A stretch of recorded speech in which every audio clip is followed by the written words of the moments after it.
Let's get rolling. All right, thank you for being here. Let me just give you the title slide.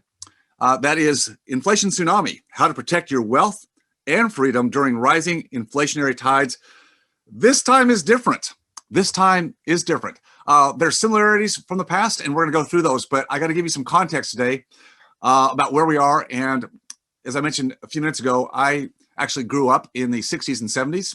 I was not in business. I was still a student, but I still have recollection about what that era was about. I knew who was president. At least I knew that much. I knew from my parents talking, at dinner time or after dinner conversations about what was going on with the business cycle, inflation, and historically what that looks like. Some of you may be much younger than I am. That's okay, but I implore you to listen to some of the context I give you today about where we've been in the past, and maybe just do some Google search on your own. I'm going to give you a little bit of overriding context because I think it's important to understand what potentially can happen and why we haven't seen what's going to happen next in like the last 4 decades. There's some reasons why. And I just want you to be able to use history as a guideline, not a crystal ball, but a guideline as to where things might be going. So let's jump in. Back to the iPad. The Federal Reserve's balance sheet. Well, what is that? The balance sheet shows the assets and liabilities of the Federal Reserve. If you go back to 2008, which, as you recall, was the beginning of the last Great Recession crisis, the Federal Reserve had to pump liquidity into the marketplace. It's called a bailout. It's kind of what our government does today. It bails out.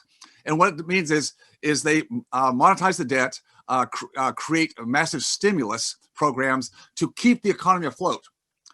It's the way our government's able to do it because we are still the reserve currency of the world. We get away with it here. Now, they don't get away with it in Venezuela or Argentina. I think we have to be very wary that our position as reserve currency in the world is probably suspect. Not going to say when, but keep that in mind. So we went from 2008, where the Federal Reserve liabilities went from here, pumped that up to about $2 trillion during the Great Recession. And then we kind of rocked along, adding to it as we tend to do all the way till here. What happened here? Oh, gee, looks like COVID. Right there, COVID. And boom, we went from 4 million to 8 on the balance sheet. That right there is why this time is different. We have never, ever, ever in history had that big a monetary stimulus by our central bank, the Federal Reserve.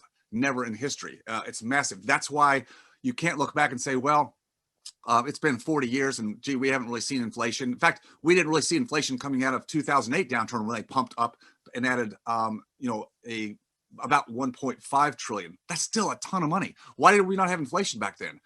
From 2008, really over the last several years until this last month, this last quarter. Why?